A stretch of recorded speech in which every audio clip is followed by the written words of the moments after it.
Hey friends, welcome back to the channel.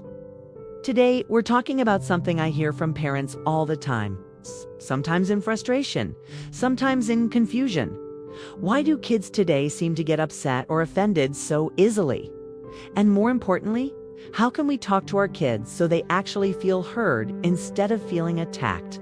Now, before you roll your eyes and think, oh, kids, these days are just too sensitive, stick with me.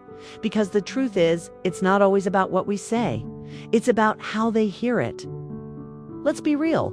Kids today are growing up in a completely different world than we did. They're swimming in a sea of toxic trawlers, sarcastic one-liners, and snarky drama all over social media. Every scroll, every swipe, someone's being called out, mocked, or shamed. So when they walk into our living rooms, their brains are already primed to expect criticism or rejection.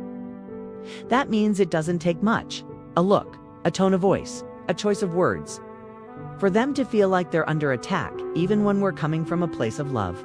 So how do we fix that? In cognitive behavior therapy, CBT, and solution-focused therapy, we talk a lot about building connection before correction. You want your kids to hear you. You've got to make them feel safe first. I'm going to walk you through 6 real-world communication strategies we use in therapy to keep the connection strong, even when you need to correct, guide, or set limits. Number 1, start with safety signals. The first few seconds of a conversation set the tone. If your child senses tension, judgment, or disappointment right away, if their brain flips into defense mode before you've even gotten to the point, instead of opening with, "We need to talk about your grades," try something like, "Hey, can we sit down for a minute? I want to hear how school's going for you lately." The words matter, but your body language matters even more. Sit with them, not over them. Smile. Keep your voice soft, not sharp. These small cues tell their nervous system, "I'm safe here," instead of "brace for impact." When they feel safe, they're far more likely to listen. In CBT, we say perception shapes reaction. When your child's brain perceives you as an ally, their emotional arousal drops, and they can actually stay in the conversation instead of checking out. Number 2, ask before you advise. Parents often jump straight into advice mode. We see a problem, and our instinct is to fix it.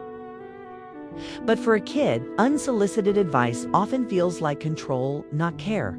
Instead of, "Here's what you need to do," try saying, "Do you want some ideas? Or do you just need me to listen right now? Or would you like to talk about it now? Or would later be better?" Even if they say, "Just listen," that's a win. You're showing respect for their boundaries.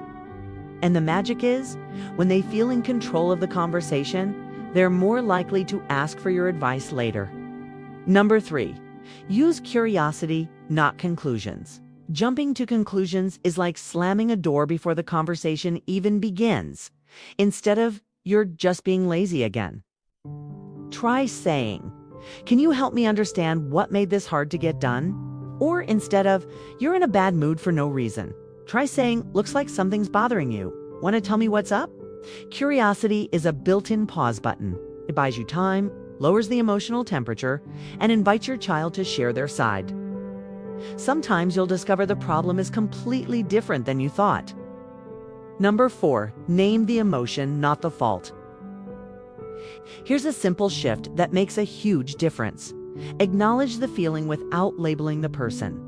Instead of "You're just overreacting," try saying, "It sounds like you're really frustrated." Or, "Wow, this clearly means a lot to you." You're not agreeing with bad behavior, you're validating their emotions. And once they feel understood, they're far more likely to hear your perspective without shutting you out. Number 5, end with encouragement. The last thing your child hears is what sticks.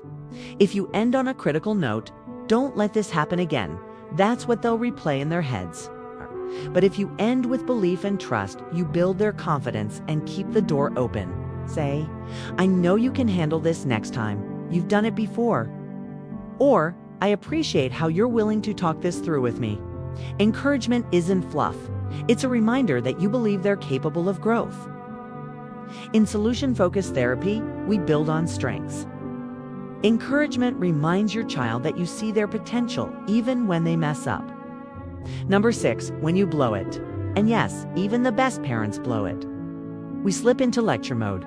Our tone sharpens. We push too hard. The key is to own it. Say, I didn't say that the way I wanted to. Can we start over? Or, I think I got a little too wound up there. Thanks for hearing me out. Or even, you matter more to me than this argument.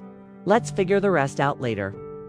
A quick hug, a smile, a simple I love you and nothing will come between us. That's how you show them that even when you mess up, your love stays rock solid. Look, these strategies won't make every conversation perfectly smooth, but they will shift your child's expectations. They'll start to trust that with you. They don't have to brace for attack the way they do online. When you lead with safety, curiosity, empathy, encouragement, and humility when you slip, you're not weakening your authority. You're strengthening your influence. You're making yourself their safe place in a world full of sharp edges. And here's the truth. They may forget what you told them, but they'll remember how you made them feel. That's what builds lifelong connection. If this video gave you some ideas for connecting better with your kids, hit that like button. Subscribe for more practical parenting tips. And drop a comment sharing which of these strategies you're going to try first. Let's make our homes the safe harbor our kids can count on, no matter what storms they're facing out there. Thanks for watching, and I'll see you in the next one.